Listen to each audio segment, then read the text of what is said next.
Alrighty, so believe it or not, I am doing a third season preview today. As originally I was going to do the season preview of Minnesota United tomorrow, but I just couldn't wait. I want to talk about one of my team today, so here we go. It's time to do the third season preview and do the season preview of Minnesota United today. So I know there's been a lot of negativity surrounding the Loons, especially in terms of the fan base that talk about how this offseason has been very negative and been very disappointing. And there are some legit point of why it's been a very negative and disappointing offseason. I mean, some of the signings that they made this offseason has been underwhelming. They are still the only MLS team to not have a head coach heading into the season, and I think that it's getting to a point where I will not be surprised. They're not going to hire a head coach at least until the middle of the season. I mean, I don't think it would make any sense right now if they want to hire a head coach right now, especially we're just 2 weeks away before the beginning of the season. But obviously, there are some negativities around, of course, some of the signings. And obviously, I think there are some area that they still haven't addressed, which, of course, is the fullback position. But that being said, I think some of the negativity I heard, and also just some Loons fans have said that this is easily could be the worst team in the Western Conference heading into this season. That is completely overblown. I don't think this is going to be the worst team in the league. And I don't even think it's even close that this team is going to be the worst team in the league. And I actually do believe that this team could get themselves back into the playoffs. Now, obviously, if they can win a playoff game, that is to be determined. But I will just say that I am taking a little bit of a cautious approach, and especially with the way that it feels like this team is heading in a new era with Adrian Heave no longer being there, and pretty much the old front office no longer being there. We got a new CSO in Amit in there who finally arrived just a week ago, and also to be determined, we're gonna get a permanent head coach at least in the middle of the season. It is definitely a new era for this Minnesota United team heading into this season. Now, last season, of course, is the first season since 2018 that they did not make it to the playoffs. They finished with 10, 11, and 13 and finished with 41 points, and that was part of the reason that led to Adrian Heath being relieved of his duties last year. But in terms of the last playoff appearance, it was 2022 that they made playoffs as their last playoff appearance, but it's been a while since they have won a playoff round. I mean, it's the COVID shortened season, the last time that they have won a playoff round. In fact, that was the only season that they actually won playoff game because in 2019 they didn't win a playoff game. In 2021 they didn't win a playoff game, and in their last playoff appearance they didn't win a playoff game as well. So 2020 is really the only time that they won a playoff game, and they actually won two playoff games to get themselves into the Western Conference Final against the Seattle Sounders in a game where I will not mention what actually happened in the end of the game. But in terms of MLS Cup, obviously they never won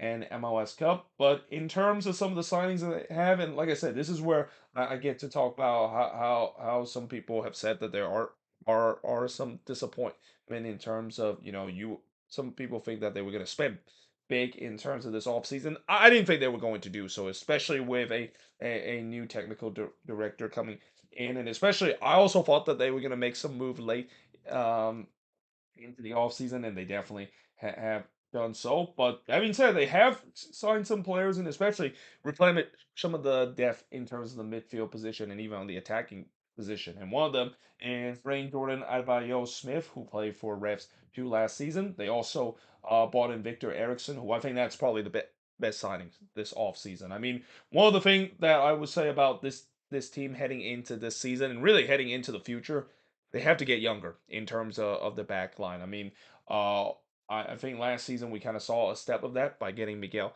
Tapia, but now with Victor Eriksson coming in, you wonder now it feels like they're moving in a new direction. I mean, Michael Boxall, I know he's been great for this team and he's considered to be a club legend, but it was pretty clear that he has started to lose a step, and the fact that they have got younger and gone through that transition of bringing a new center back partnership, I'm very happy to see that they address that issue. In the draft, they got Marcus Cadera and Hugo Bakarech, and then I'm gonna include Caden Clark in the in list, even though I know technically last season it was announced that Caden Clark was gonna rejoin this team. It wasn't really made official until this winter transfer window, and I'm interested to see how he's going to do. I mean, I said this before a couple of years ago, and I'm gonna say it again.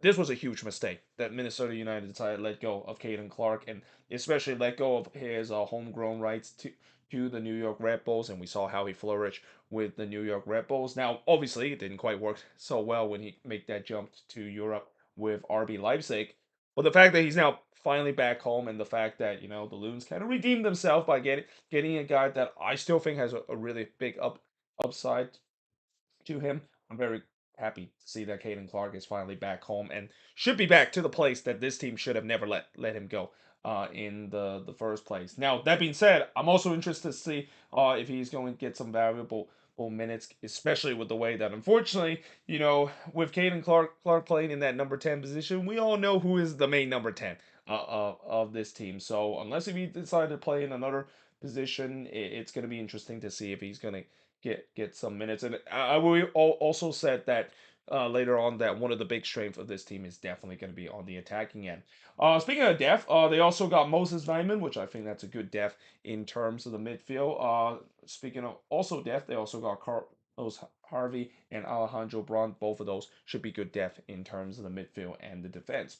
Now, in terms of the players that they let go of, so Mendo Garcia no longer with this team, so that basically opens a DP spot for this team heading into this season. Jan Gregory, of course, now with the Houston Dynamo. Cameron Dunbar, Eric Dick, Ethan Bristow, who, of course, loaned back to England. And then this is one that I'm kind of surprised that they decided to not re-sign, and that's Ishmael Tajuri Shwadi. I thought Ishmael Tajuri Shwadi looked good last season, especially in the limited minutes that he got. Very surprised to see that they decided to not re-sign heading into this season.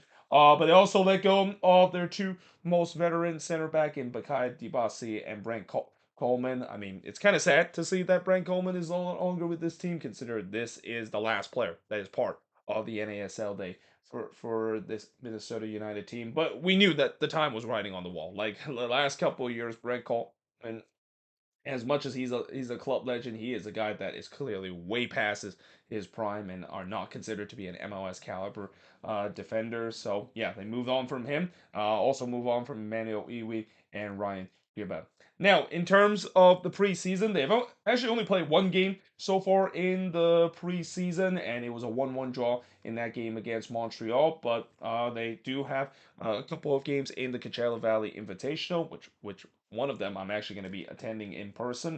It won't be the one against Phoenix Rising, which will happen tomorrow, but the one on Valentine's Day against the Chicago Fire, that's going to be the one that I'm going to be attending alongside with when I'm going to attend the Quakes versus the Portland Timbers, which will be a game that kicks off a little earlier after when the Fire take on Minnesota, as that's going to be the afternoon game that's going to be happening in the Coachella Valley Invitational. And they also wrapped up the final game in the Coachella Valley Invitational against Shar FC on February 17th. Now, when you look at the first 10 games of the season, yeah, it's not an easy schedule to begin. I mean, besides going on the road against Austin FC, they will play against the defending MLS Cup champion, that is the Columbus Crew, as their season home opener. And then they go on the road to play against Orlando City, and then play against LAFC, and play against the Philadelphia Union. This is where I am a little bit concerned about this team, especially with the way that they're going to probably get off to a slow start when they do play against some of the best team in the league, and especially again, not having a head coach. And that I will say that I think Cameron Nolas, I do back him, the fact that he's going to do well. I think a lot of people have kind of already written him off, that he's not going to do a good job with the team. Again, I think the other thing, you look at this team, and especially on an attacking side, you don't really need to have a decent head coach, or well, you do need a decent head coach, but you don't really need to have a guy that really puts too much emphasis in terms of getting the best out of the player. Consider the attacking talent of this team, and even some of the midfield talent of this team is considered to be elite in the MLS level. So yeah, I think that that's probably gonna make Cameron Nola's job much easier. But that being said, he's gonna be really be tested, at least in the first month or two, facing against really tough opponents to begin his life as an intern head coach of this team. But then after that, they play against RSL and then the Houston Dynamo, and then they go on the road against Charlotte FC. Then they return home to play against Sporting KC before going on the road to play against Atlanta United. So the schedule does get a little easier as we head into April, but yeah, that March schedule is going to be brutal, and I also won't be surprised if they might come out the gate slow, just like what we saw last season. Now, when you look at post Leeds Cup play, well, they get to play against the Seattle Sounders as their first opponent, which is kind of interesting because that's going to be one of the teams that they're going to be facing in the Leeds Cup. And then they go on the road to play against the San Jose Earthquakes. Obviously, I'm going to be there for that game before going on the road to play against St. Louis. Then they return home to play against FC Cincinnati before going on the road to play against Sporting KC and then return home to play against the Colorado Rapids. Then they go on the road to play against RSL, going on the road to play against the Vancouver Whitecaps, and then on decision day, they're going to be playing against St. Louis City at home. So yeah, that schedule, it's a mixed bag. There are some tough opponents that they're going to have to face, and maybe teams that are going to be fighting for playoff position that they're going to be facing throughout the last couple of games. But now talk about the strength of this team. It's got to be the attack. Again, I think that this attack, if this attack can stay healthy, this is easily one of the more scarier attack and one of the more scarier front four in the league. I mean, when you have the likes of Timu Puki, uh, Bongi Longwane, Robin Led, and then let's also not forget the golden goose of this team in Emmanuel Reynoso. This attack is going to be very lethal. Now, speaking of Reynoso, I will say that the one good thing about this team heading into this season is that at least he's going to be back. Unlike last season, the fact that he was kind of MIA for almost half of the season. So yeah, that's already a big positive for this team that Reynoso of course showed up. Though again, I have heard that he got himself injured during a preseason training a couple of days ago, and you just hope that it's not a serious injury because again, Reynoso is basically the team.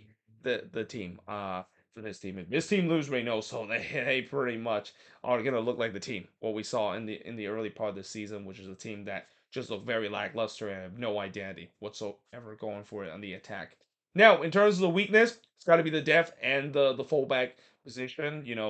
I will say that in terms of depth, it's quality depth that is a big question. I would also say that the midfield is a still a bit of a concern considering if they're still gonna start Will Trap week in and week out, I mean, I don't know. That's gonna make the Loons fan base very happy, considering he was kind of a bit of a hated player, still starting week in and week out. Some criticism is valid, though. I think he was also kind of being a little bit hammered or heavily criticized too much with the way that he has had put some good performance throughout the season as well. He was more like very inconsistent as the season goes along. And then, of course, the fullback position. I mean, they still don't really have a legitimate left back unless if they decided to go put Joseph Rosales in that spot, which again, it's kind of is weird the fact that they decided to put Rosales in that spot, consider that's not his natural position, and he looked okay last season in terms of that spot, but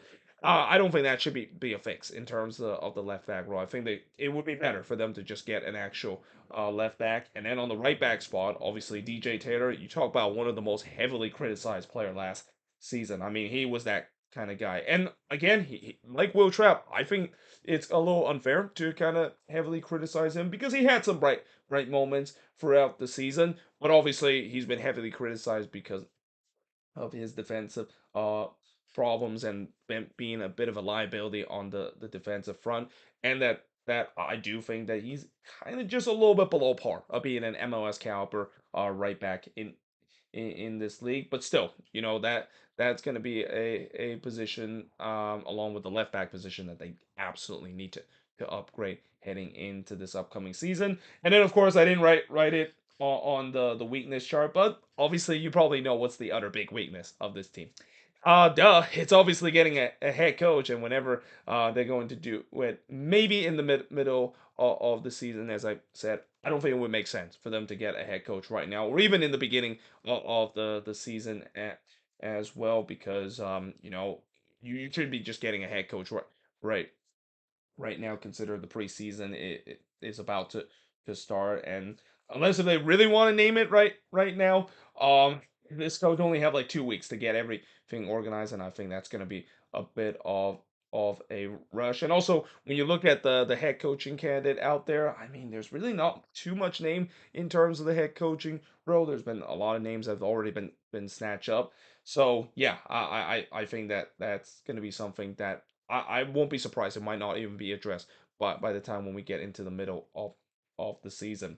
And then of course the expectation of this team. Now this is where it's a little tricky because I want to see this team to be a playoff team, and I want to see this team win a playoff game or two because it's been a while since they have done so, and that it would be nice if they can shred that Minnesota sports kind of narrative that we always see with Minnesota sports team. But I mean, if I want to be realistic, I feel like this team could be similar to last season, especially if they have a devastating injury. Like if they suffer a devastating injury, especially up front, or God forbid, if Reynoso does go down with an injury, this team is not going to be a playoff team. So yeah, it's very interesting how I set my expectation for this season. I'm pretty sure a lot of Loons fans have that similar expectation there. It's a very unknown kind of expectation of this team. Do you want to set the expectation very high with the way that you think this team is good enough to make it to the playoffs? And it does look like it could be when you look at if this team can stay healthy.